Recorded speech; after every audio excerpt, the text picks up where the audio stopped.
aking sarili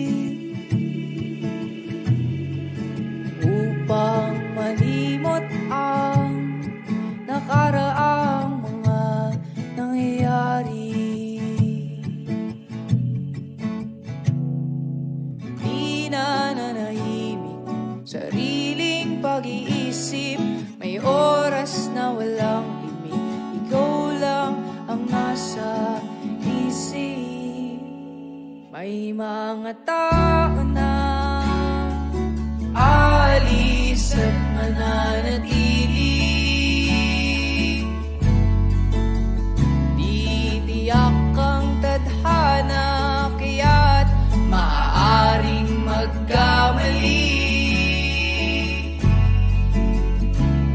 Lungkot at sakit patuloy na nakakuha